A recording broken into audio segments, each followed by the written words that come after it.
Impeachment.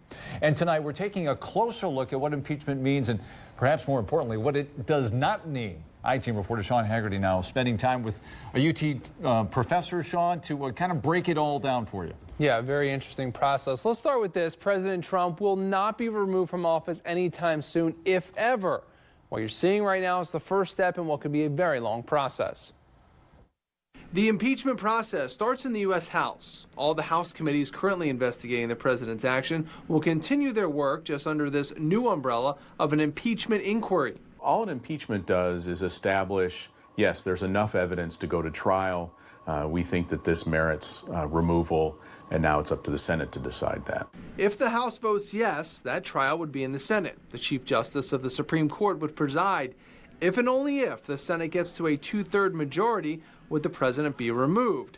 The whole process, though, is not black and white. There's not a hard and fast rule for what constitutes an impeachable offense, and it's always a political process. Right now, many Democrats are focused on Ukraine, but it's tough to say what exactly will go into the official articles of impeachment. Would Russia resurface? The impeachment clause says impeachment for high crimes and misdemeanors, but high crimes and misdemeanors don't mean what we mean by crimes and misdemeanors. That phrase had a completely different meaning in the 18th century. The University of Toledo's Dr. Sam Nelson says public opinion will play a role. How will people back home react to how their senators or representatives are handling this in D.C.? Members of the House, members of the Senate, both Democrats and Republicans, they have different incentives, but they're both looking at this. They're worried about re-election.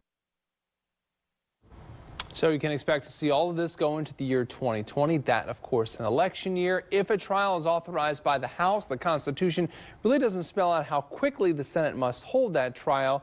Then you'll probably see politics creep back into this, Lee. Oh, you think? You think, Sean? All right, so I believe so. Whatever happens going forward, do we expect the president would ever go to Capitol Hill and testify? Yeah, at this point, it's not likely that he will ever testify. What you may see is a deposition because he does have a lot of protections from an actual testimony. You may see his attorney, Rudy Giuliani, who just saw in that last piece, testify. You might even see the attorney general, but don't expect to see the president himself sit down for one of those House hearings. All right, a lot to take in going forward for sure. All right, Sean, thanks very much. And as the process does move forward, stay with 13 ABC for the latest updates. When anything new develops, of course, we'll bring it to you on air, on our website, and all of our social media pages as well.